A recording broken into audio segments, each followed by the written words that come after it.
は小さくてもいつか大きく響かせるため転んで傷つきまた起き上がれば新しい景色が広がるから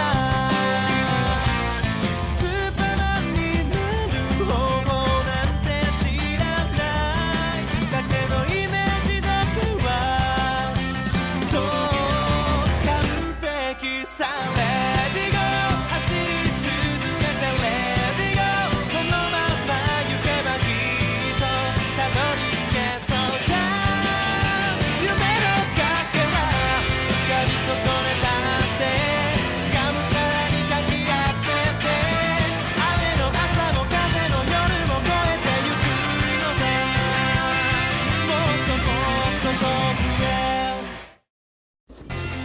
Hey guys, Sam right here, back in with Pokemon the series, Scarlet and Violet. Last where we left off, Ash just beat Iono and finally got his so-called leaker to stop leaking information about him. Currently, it's been 2 weeks since that event and winter has just started in Paldea.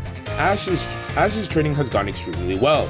Now that he doesn't have to worry about anyone leaking his whereabouts, some of his Pokemon have now evolved, this being Superior, Crawdon, Feraligatr, and Meganium.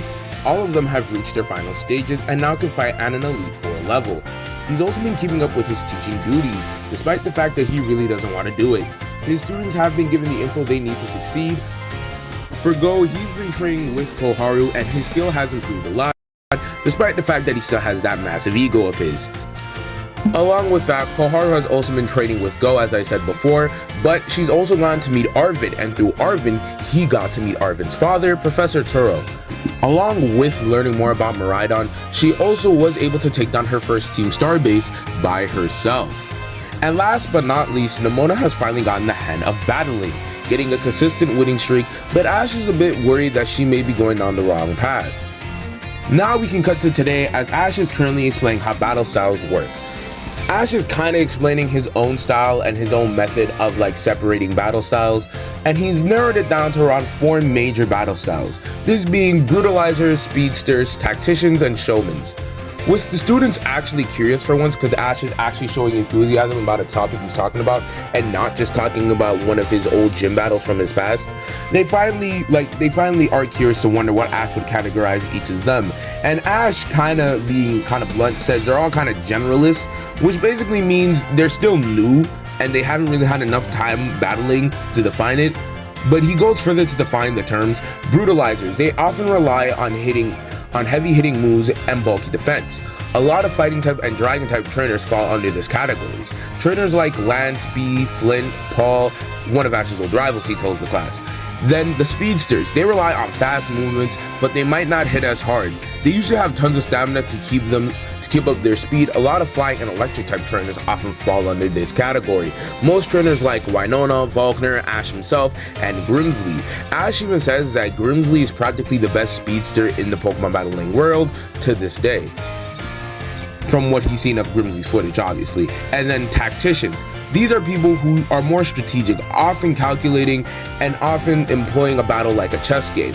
They use strategy in battles, and often a lot of psychic type trainers and water type trainers use this. Trainers like Steven, Lorelei, Raihan, and one of his old rivals being Lucas fall under this type.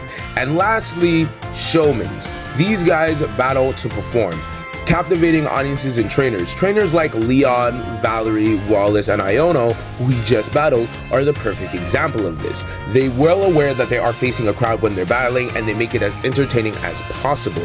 However, this isn't a weakness, it's more of a different kind of strength. But this is when the bell rings and the class gets dismissed for the day.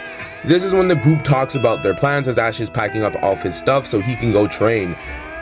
Go is talking about going to the Asado Desert to fight a Titan. Koharu shares that she's taken on a starbase today and plans to clear it. She also brings up the fact that Miraidon has gotten stronger since that talk with the professor.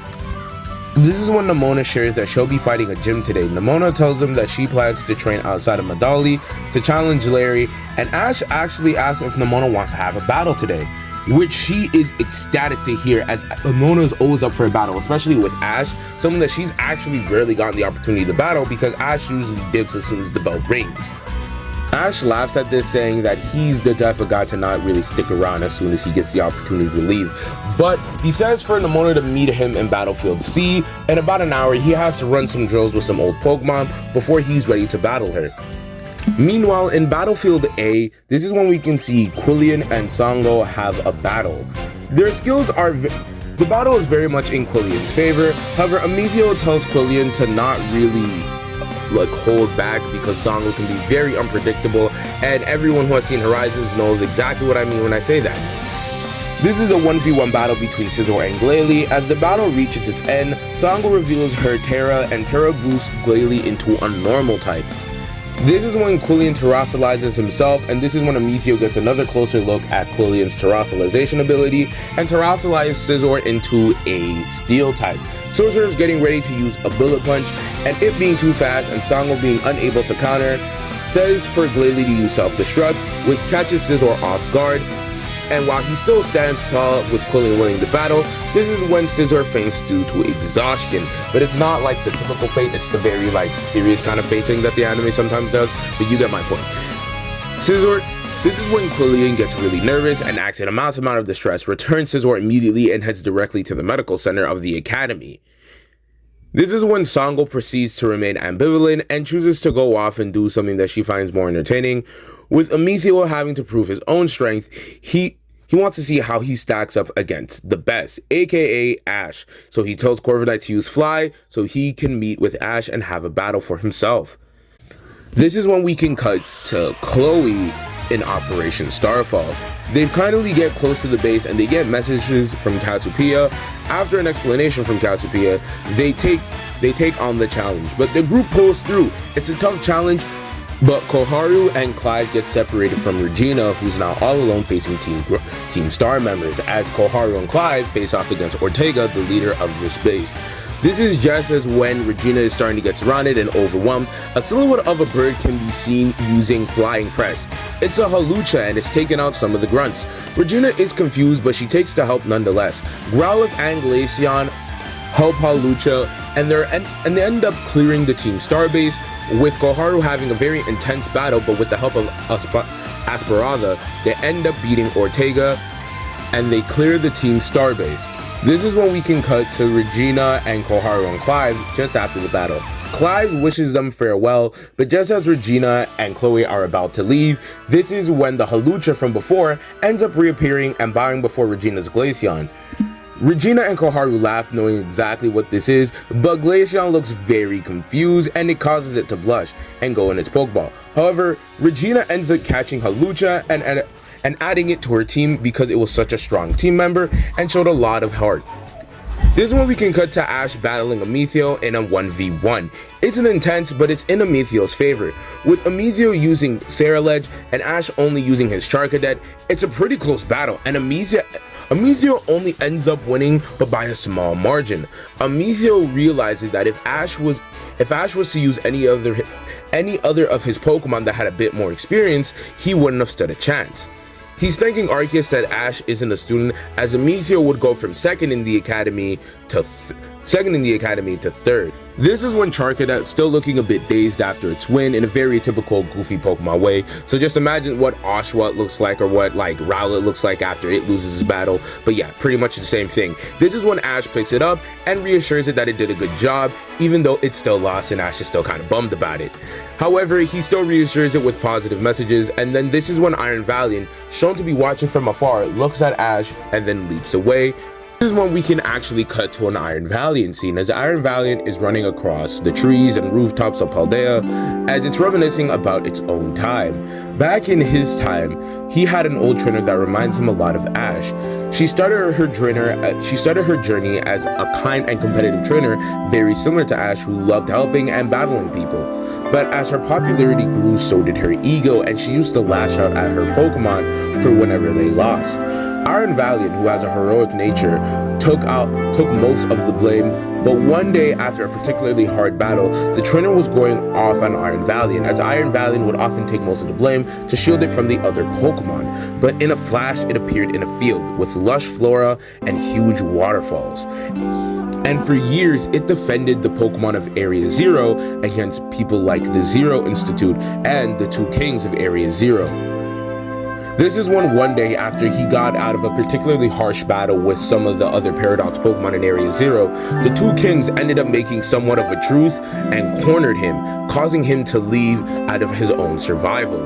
He was looking for food until he saw Alice and her grandfather painting some berries, and basically, because he went days without food, he savagely took the food while he was still hungry, but then sooner or later, again, this didn't fill him up, and he met Ash after this, as this is when the events of that episode were coming to happen. He escaped, but he kept on watching Ash's battles, like against Dendra, Larry, and Quillian. He was the complete opposite of his original trainer. While Ash was competitive and could be somewhat jerkish at times, he was always never jerkish to his Pokemon. Of course, he loved his Pokemon, but he always treated his Pokemon as friends, as partners.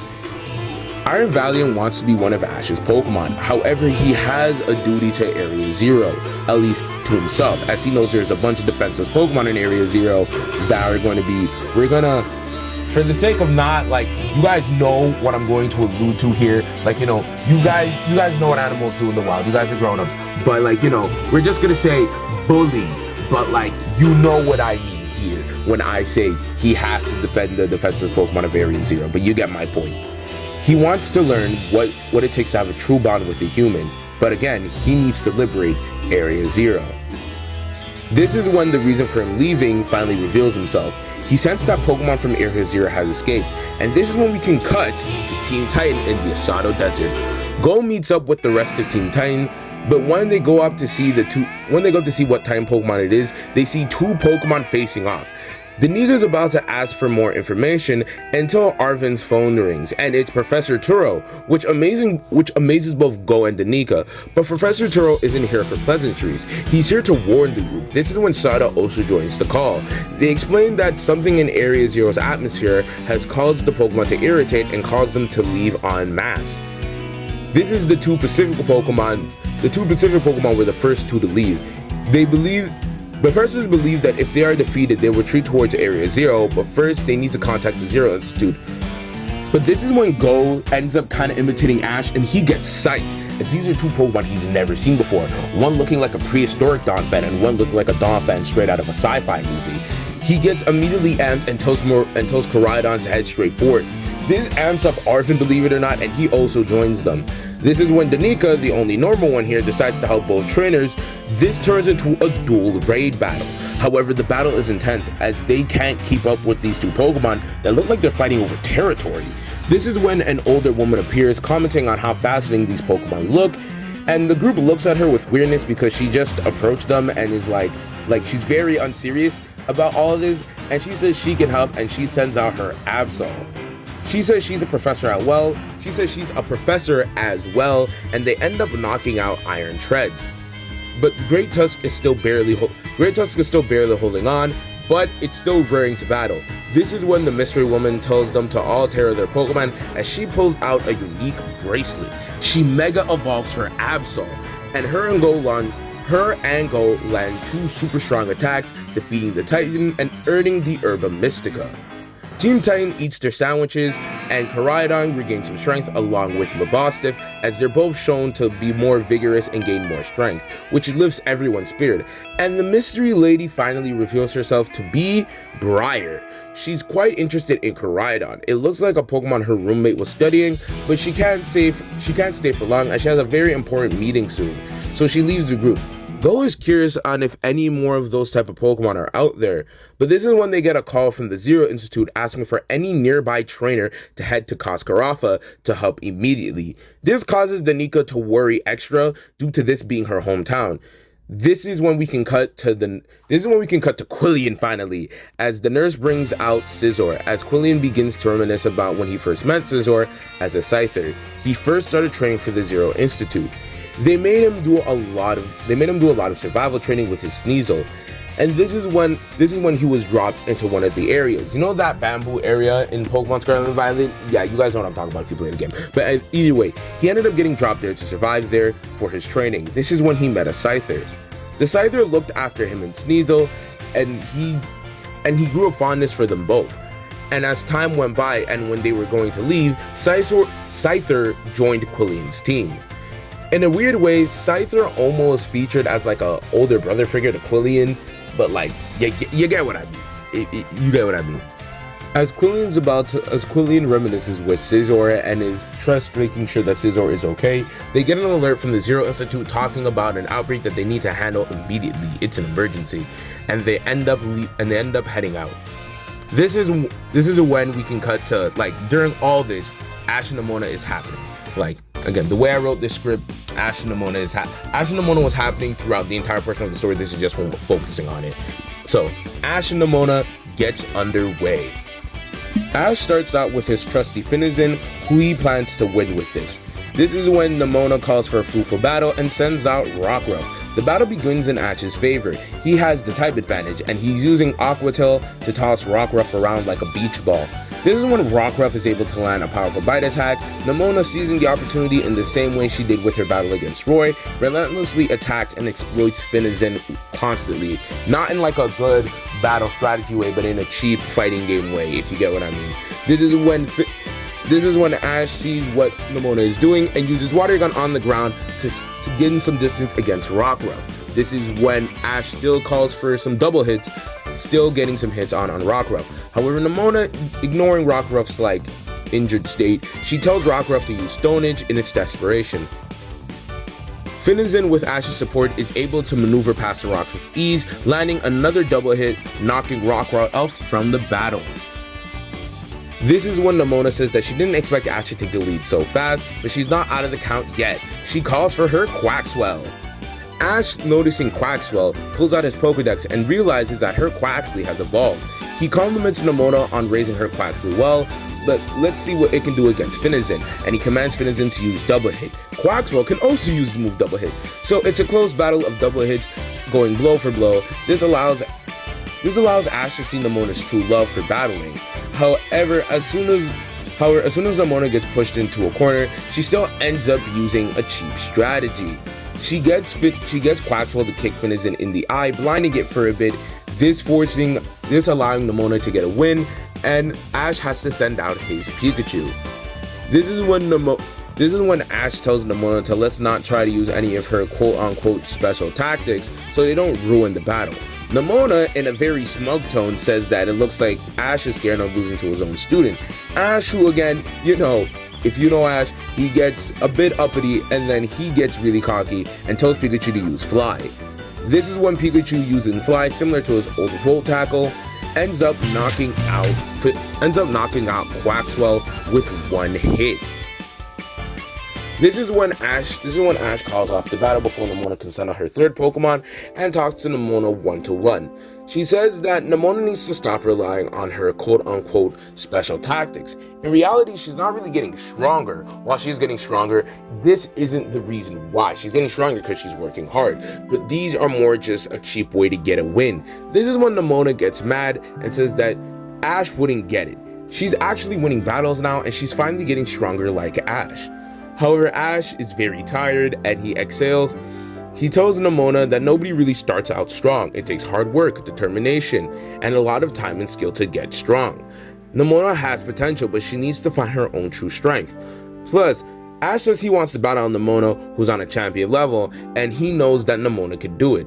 With Nemona thanking Ash, she says that she's going to trade it right away and she doesn't have a second to waste.